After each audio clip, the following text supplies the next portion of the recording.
Hi, I'm Kristen Horton with Chateau Julien. I'm here with our winemaker Bill Anderson, and we have our Vintage Affair coming up this April 18th, and have pulled some of our wines from our library, in particular our Private Reserve Merlot, which we have here in our 98, 99, 2000, 2001, and 2002 vintages.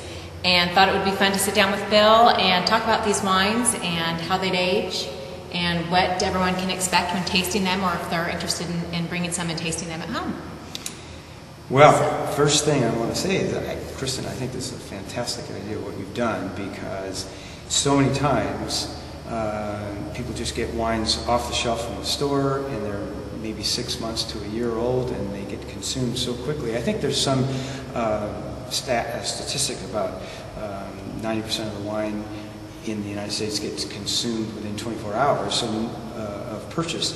So most people don't get a chance to taste wines that have had 1998, over 12, so 12 years. So 12 years. This, for me, is just tremendous fun, because it's an opportunity to show people what they can expect from aging. You want me to open one? Yeah, let's start from the beginning. And now, would you recommend decanting these wines, or what? I know I did bring a decanter just in case. Yes, absolutely.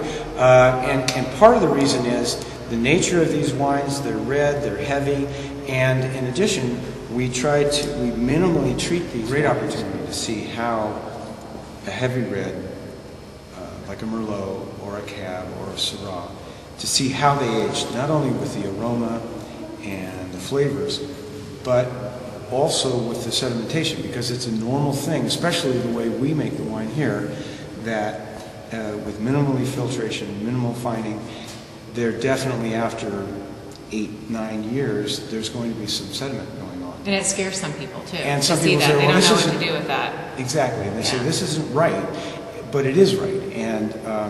And what it means is you actually get more value, because less has been taken out of the wine, and it goes through more of a natural, slow aging process, which is throwing the sediment.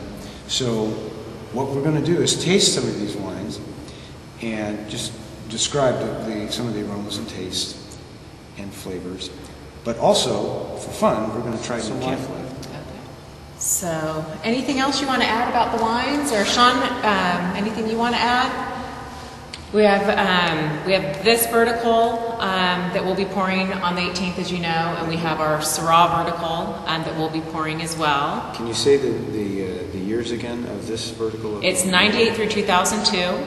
And what we did is we have a library here at the Wine Estate, took a few cases of each of these vintages to feature for the day. We are offering specials on our wines for the day, and they will be on the website after April 10th, so definitely take a peek to see what we have there. But 98 through 2002, and on the Syrah we'll have the 2000 through the 2004. And many of the same similarities go, I'd imagine, as you're tasting verticals, older vintages. It's just an awareness and knowing. And I would say it's a great fun opportunity for customers to get a hold of a wine that has been aged for you, because it's really hard to find those kinds of things in a regular wine store. Yeah, mine have moved around quite a bit. And aging, and just waiting for you to pick them up. John, anything on your end? I hope to see all of you here for the Vintage Affair. This is going to be a lot of fun, and like Bill was saying, this is a great way to get exposure to wines that have age, as well as to see the difference between what a vintage will do to a wine and how it will change, and without actually tasting the vintages next to each other, it's really hard to get a clear idea of how that variance can actually change a wine. And Bill will be there, you'll be there. I'll also be so there. We'll have a lot of expertise there too, to kind of talk through the tasting and know what you're doing. So. Come by and have a glass or a few. Cheers. Cheers. Cheers. Cheers. Hope to see you. Yeah.